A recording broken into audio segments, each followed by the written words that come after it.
Today I'm reading a story about Ruby Bridges. At the age of 6, Ruby Bridges became one of the first African Americans to attend an integrated school in New Orleans. The Story of Ruby Bridges by Robert Coles, illustrated by George Ford. Ruby Bridges was born in a small cabin near Tarleton, Mississippi. We were very poor, very poor, Ruby said. My daddy worked picking crops. We just barely got by. There were times when we didn't have much to eat. The people who owned the land were bringing in machines to pick the crops, so my daddy lost his job. And that's when we had to move. I remember us leaving. I was 4, I think. In 1957, the family moved to New Orleans. Ruby's father became a janitor. Her mother took care of the children during the day. After they were tucked in bed, Ruby's mother went to work scrubbing floors in a bank. Every Sunday, the family went to church. We wanted our children to be near God's Spirit, Ruby's mother said. We wanted them to start feeling close to Him from the very start. At that time, black children and white children went to separate schools in New Orleans. The black children were not able to receive the same education as the white children. It wasn't fair, and it was against the nation's law. In 1960, a judge ordered 4 black girls to go to 2 white elementary schools. 3 of the girls were sent to McDonald 19. 6-year-old Ruby Bridges was sent to first grade in William Frex Elementary School.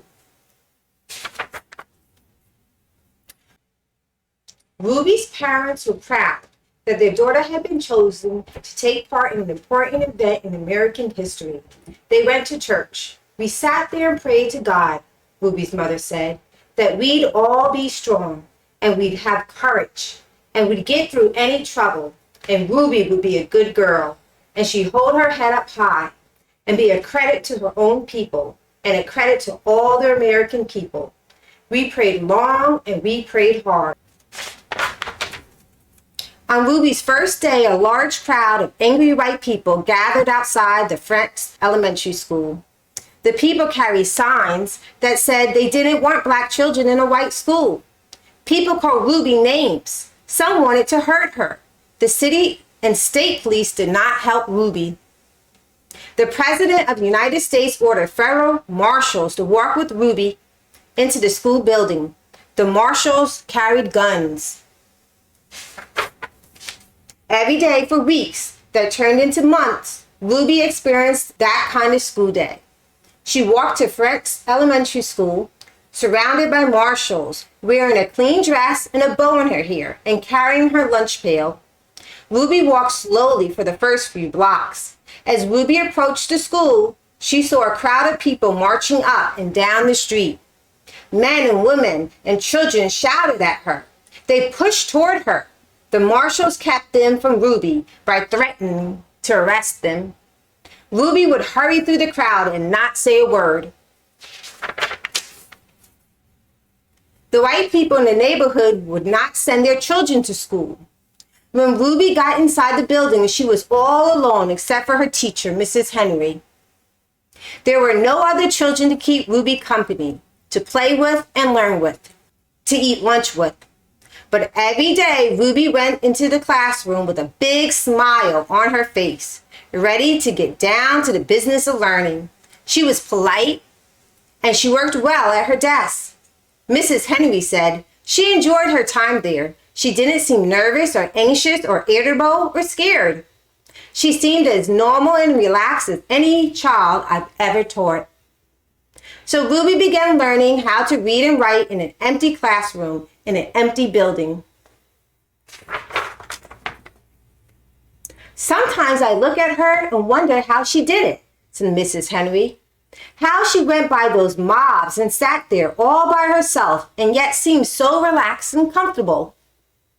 Mrs. Henry would question Ruby in order to find out if the girl was really nervous and afraid, even though she seemed so calm and confident.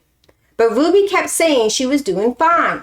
The teacher decided to wait and see if Ruby would keep on being so relaxed and hopeful, or if she'd gradually begin to wear down, or even decide that she no longer wanted to go to school. Then one morning, something happened. Mrs. Henry stood by a window in the classroom as she usually did, watching Ruby walk toward the school. Suddenly, Ruby stopped right in front of the mob of howling and screaming people. She stood there facing all those men and women. She seemed to be talking to them. Mrs. Henry saw Ruby's lips moving and wondered what Ruby was saying. The crowd seemed ready to kill her. The marshals were frightened. They tried to persuade Ruby to move along. They tried to hurry her into the school, but Ruby wouldn't budge. Then Ruby stopped talking and walked into the school. When she went into the classroom, Mrs. Henry asked her what happened. Mrs. Henry told Ruby that she'd been watching and that she was surprised when Ruby stopped and talked with the people in the mob. Ruby became irritated. "I didn't stop and talk with them," she said. "Ruby, I saw you talking," Mrs. Henry said. "I saw your lips moving." "I wasn't talking," said Ruby. "I was praying. I was praying for them." Every morning, Ruby stopped a few blocks away from school to say a prayer for the people who hated her. This morning, she forgot until she was already in the middle of the angry mob. When school was over for the day, Ruby hurried through the mob as usual. After she walked a few blocks and the crowd was behind her, Ruby said the prayer she repeated twice a day, before and after school. "Please, God, try to forgive those people, because even if they say those bad things, they don't know what they are doing. So you could forgive them, just like you did those folks a long time ago when they said terrible things about you." My favorite quote of Ruby Bridges is, "Don't follow the path, go where there is no path, and begin the trail."